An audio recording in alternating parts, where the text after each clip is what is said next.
Misc case এবং নামজারির মধ্যে মৌলিক পার্থক্যগুলো কি, কি কারণে আপনাকে মিসকেসের জন্য আবেদন করতে হবে, কি কারণে আপনাকে নামজারির জন্য আবেদন করতে হবে, নামজারি বা মিসকেসের আবেদনের ক্ষেত্রে আপনাকে কোন কোন কাগজপত্রগুলো দিয়ে আবেদন করতে হবে, এই সমস্ত ব্যাপারে আপনারা অনেকে আমাদের কাছে জানতে চাচ্ছেন। তাই আজকের ভিডিওতে এ ব্যাপারে আলোচনা করার চেষ্টা করব। তো প্রথমে আপনাদেরকে নামজারি সম্পর্কে একটু ধারণা দেই, কি কারণে একজন ব্যক্তির নামজারির প্রয়োজন হতে পারে।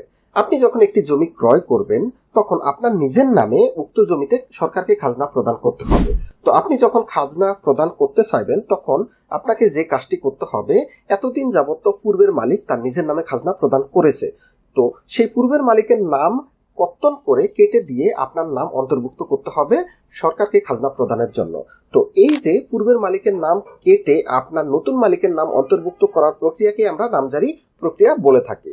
যেটি আপনারা কোথায় এই নামজারির জন্য আবেদন করবেন, এটির জন্য আপনারা যে জমির মালিকানা অর্জন করেছেন, হতে পারে সেটি ক্রয় দলিলের মাধ্যমে, হতে পারে সেটি অন্য কোনো দেখা যাচ্ছে যে ওয়ারিশের ভিত্তিতে বা অন্য কোনো প্রক্রিয়ায় নিলামের ভিত্তিতে, যে ভিত্তিতে আপনারা মালিক হন না কেন, সে সমস্ত মালিকানার কাগজপত্র এবং আপনার জাতীয় পরিচয়পত্রের কপি এবং পূর্বের মালিকের নামজারির কপি এবং পূর্বের মালিকের খাজনা প্রদানের রসিদ, এগুলো দিয়ে কিন্তু আপনারা অ্যাসিলেন্ট বা অ্যাসিস্ট্যান্ট কমিশনার অফ ল্যান্ড সেখানে আপনাদের কিন্তু আবেদন করতে হবে। আবেদনের পরবর্তীতে অ্যাসিলেন্ট যদি দেখে যে হ্যাঁ, পূর্বের মালিকের কাছ থেকে আপনার মালিকানা যে প্রক্রিয়াটি সেটি বৈধ এবং আপনাদের যথাযথ কাগজপত্র আছে, মালিকানা হস্তান্তরের যথাযথ কাগজপত্র আছে, সেক্ষেত্রে কিন্তু পূর্বের মালিকের নাম কেটে আপনার নামে নতুন করে নামজারি প্রদান করবে।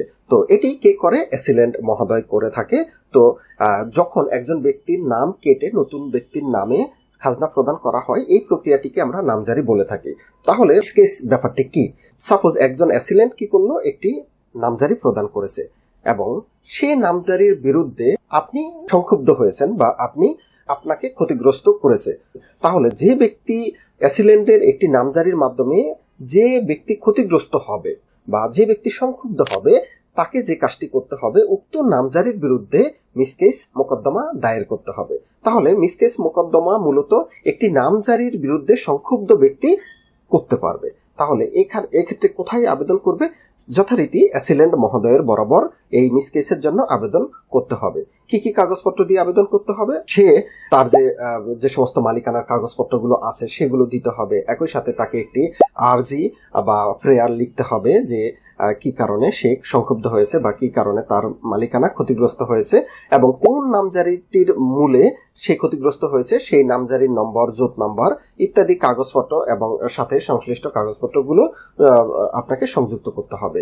তো এগুলো সংযুক্ত করার পরবর্তীতে অ্যাসিলেন্ট মহোদয় শুনানি গ্রহণ করবে এবং তিনি যখন সন্তুষ্ট হবে যে হ্যাঁ, আপনাকে আপনার নামজারিটি যে কেটে দেওয়া হয়েছে সেটি অযৌক্তিকভাবে প্রদান করা হয়েছে বা যে ব্যক্তি নামজারিটি করেছে সে জালিয়াতি বা মিথ্যা তথ্যর ভিত্তিতে কিন্তু নামজারিটি করিয়েছে, সে কারণে কি করবে অ্যাসিলেন্ট মহোদয় এই মিসকেসের মাধ্যমে কিন্তু আপনি আপনার বক্তব্য অ্যাসিলেন্টকে উপস্থাপন করবেন এবং সে সমস্ত বক্তব্য যদি সত্য হয়, সঠিক হয়, সেক্ষেত্রে অ্যাসিলেন্ট মহোদয় পূর্বের যে নামজারিটি প্রদান করেছে সেটি কেটে দিয়ে আপনার পক্ষে রায় প্রদান করবে।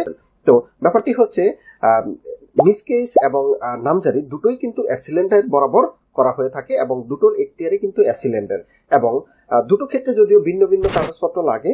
আর এক্ষেত্রে নামজারির প্রক্রিয়াটি সম্পন্ন হতে দেখা যাচ্ছে যে 40 থেকে 45 দিন সময় লেগে থাকে, কিন্তু মিসকেস প্রক্রিয়া সম্পন্ন হতে দেখা যায় 6 মাস থেকে 1 বছরও সময় লাগতে পারে। এক্ষেত্রে ডিপেন্ড করে আপনারা কত দ্রুত বা কত অ্যাক্টিভলি আপনাদের কার্যক্রমটি করতে পারবেন, তার উপর ভিত্তি করেই কিন্তু মিসকেস প্রক্রিয়াটি দ্রুত নিষ্পত্তি হয়ে থাকে।